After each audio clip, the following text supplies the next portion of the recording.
Good afternoon, everybody. Uneducated Economist here. So in this video, I'm going to talk about how the Federal Reserve uses the credible threats to conduct their monetary policy.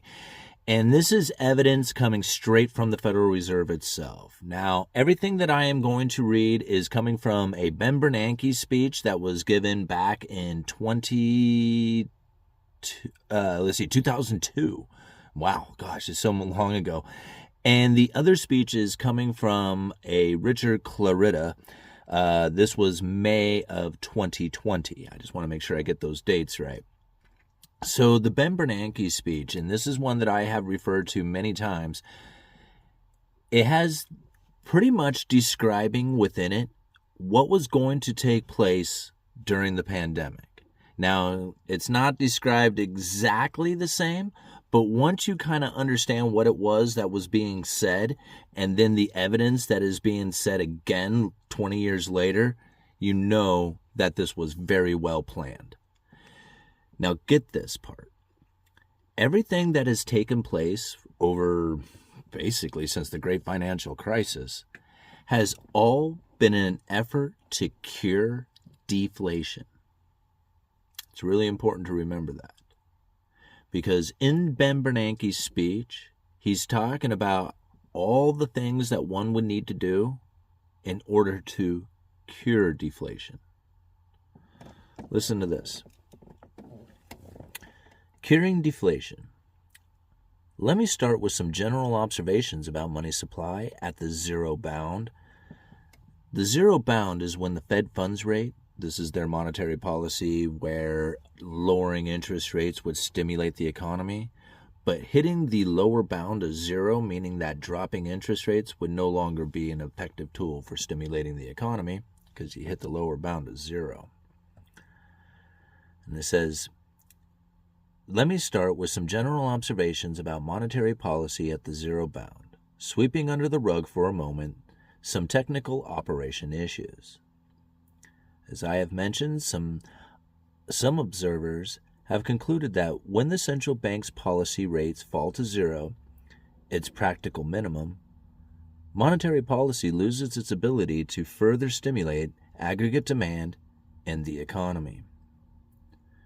At a broad conceptual level, and in my view, in practice as well, this conclusion is clearly mistaken. Indeed, under a fiat, that is, paper money system, a government, in practice, the central bank, in cooperation with other agencies, should always be able to generate increased nominal spending and inflation, even when the short-term nominal interest rate is at zero. So remember, this is what he is talking about, how to cure deflation. The conclusion that deflation is always reversible under a fiat money system follows from a basic economic reasoning. A little parable may prove useful. Today, an ounce of gold sells for $300 or more or less. Now, suppose that a modern alchemist solves his subject's oldest problem by finding a way to produce unlimited amounts of new gold at essentially no cost. Moreover, his invention is widely publicized and scientifically verified, and he announces his intention to begin massive production of gold within days. What would happen to the price of gold? Presumably, the potentially unlimited supply of cheap gold would cause the market price of gold to plummet. Indeed, if the market for gold is to any degree efficient, the price of gold would collapse immediately after the announcement of the invention, before the alchemist had produced and marketed a single ounce of the yellow metal. What has this got to do with money policy? Like gold, the U.S. dollars have value only to the extent that they are strictly limited in supply. But the U.S. government has a technology called a printing press, or today its electronic equivalent, that allows it to produce as many U.S. dollars as it wishes at essentially no cost. by increasing the number of U.S. dollars in circulation, or even by the credible threatening to do so. Very important to remember. The U.S. government can also reduce the value of the dollar in terms of goods and services, which is equivalent to raising the prices in dollars of those goods and services. We conclude that under paper money system, a determined government can always generate higher spending and hence positive inflation. Now, isn't that something interesting to think about? All the things that I have really said about inflation and all the talking about inflation and everything that we have experienced within inflation, Ben Bernanke is saying that there's going to come a time in which that we are not going to be able to use monetary policy to stimulate the economy. That lowering interest rates past the lower bound of zero was no longer an effective tool, and that they would have to go into these different types of policies, and he describes using a gold machine and a money printer and the perception of what this would do.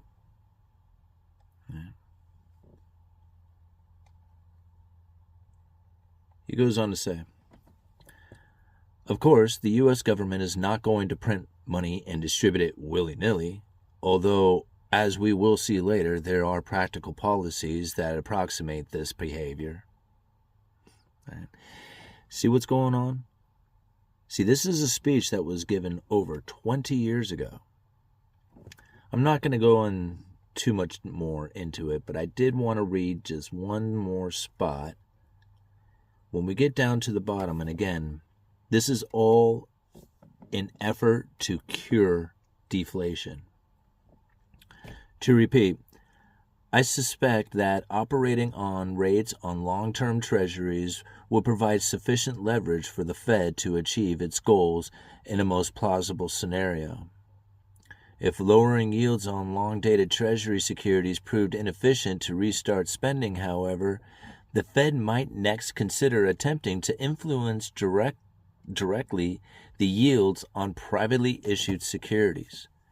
Now, this is something interesting and kind of difficult to wrap your head around if you're not real terribly familiar with what was taking place during the pandemic, and that when the Federal Reserve moved into quantitative easing, because that's ultimately what he is talking about. He does describe quantitative easing earlier up in the speech, although he doesn't really call it quantitative easing. But during quantitative easing, when the Fed was buying the U.S. Treasuries, now this is the debt from the United States government. When the government wants to borrow money, they sell bonds. When those bonds get sold out there to the market, the primary dealers, which are the big banks, buy them at auction. And then from there, generally, the Federal Reserve could buy and sell.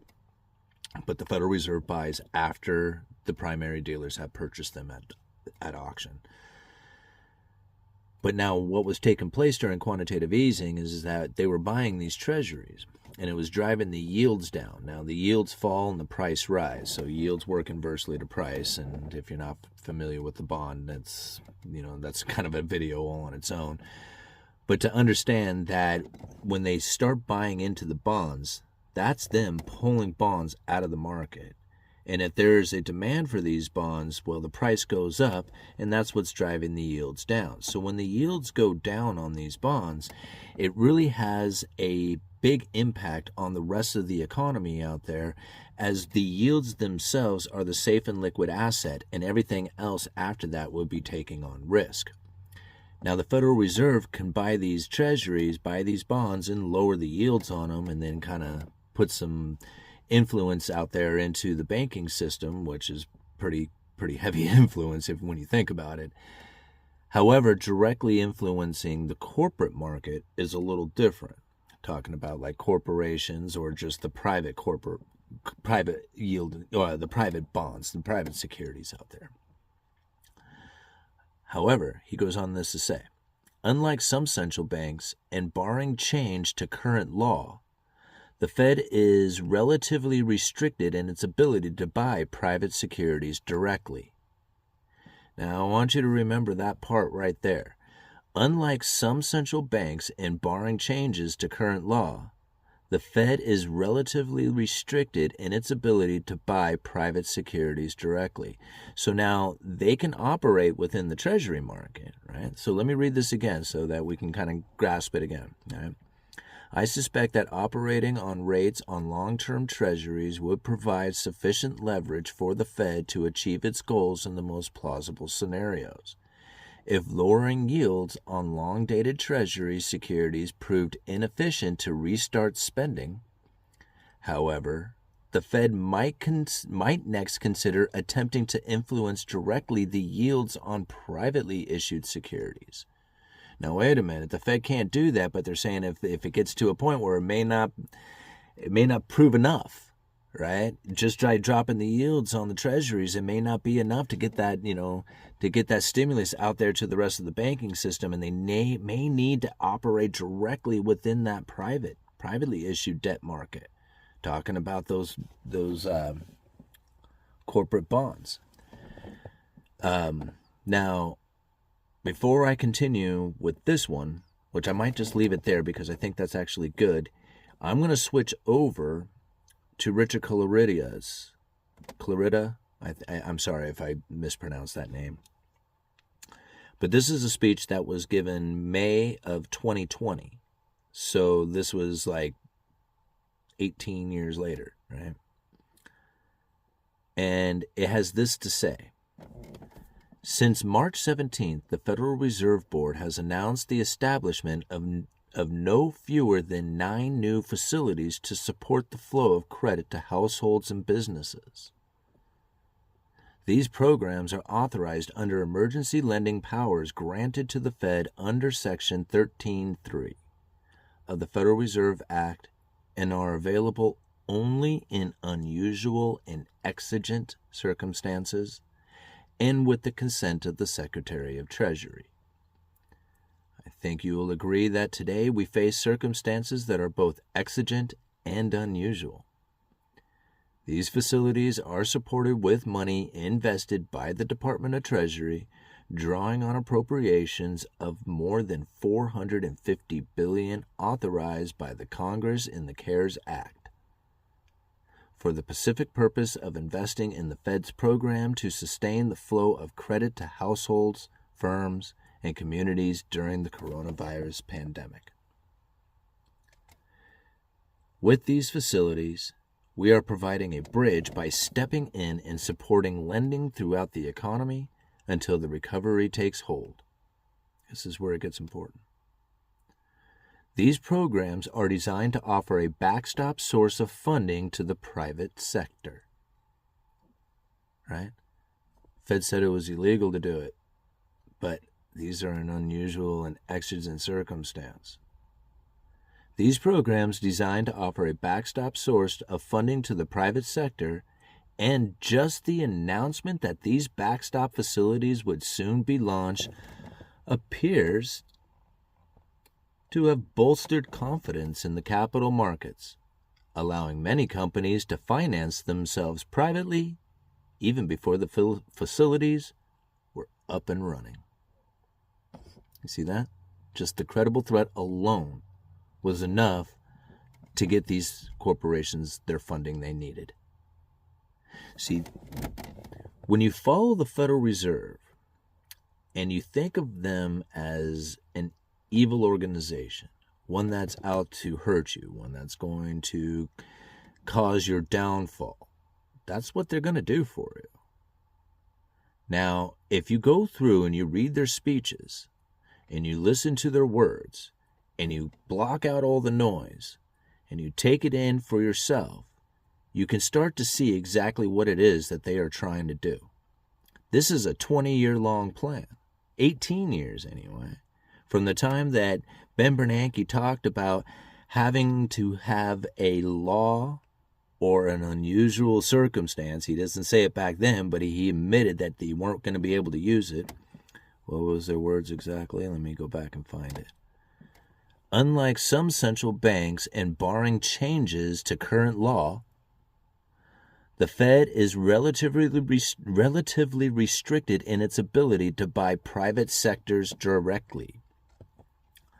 However, when you go and look at Richard Claritta's, these programs designed to offer a backstop source of funding to the private sector, which could only be used in unusual and exigent circumstances, and just the announcement of these backstop facilities would soon be launched appears to have bolstered confidence in the capital markets, allowing many companies to finance themselves privately even before the facilities were up and running.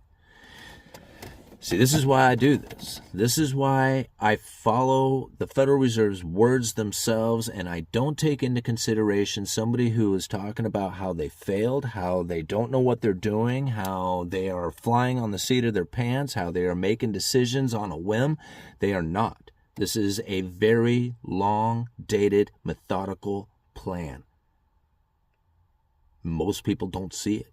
I don't get it. I don't know why. I don't know how it is that the uneducated economist, out of all these people who are so brilliant-minded, who can really see a lot of macroeconomic forces that really take place inside of like our current affairs, and still don't see this. I don't understand. So if you want to learn more about this, we are going to dive even deeper into the credible threat theory, into more of these speeches, and we are going to talk more about this in a live stream. Join the channel. It's $1 a month. It's cost you $1, but it's everything for me. I put out a lot of work to try and come up with these videos, to come up with these strategies, to come up with these understandings, to try and present them to you in a way that you can understand them, so that we can all have a conversation about it. So we're not sitting there trying to figure out what it is by listening to some politician who doesn't have a clue, who probably has no idea what any of this stuff means. We have to take it in for ourselves. And for $1 a month, I don't think that's a bad deal. Take a look at the link down in the description, Uneducated Economist. I will leave links to these 2 speeches. And I hope you guys have a great day. Uneducated Economist, you let me know.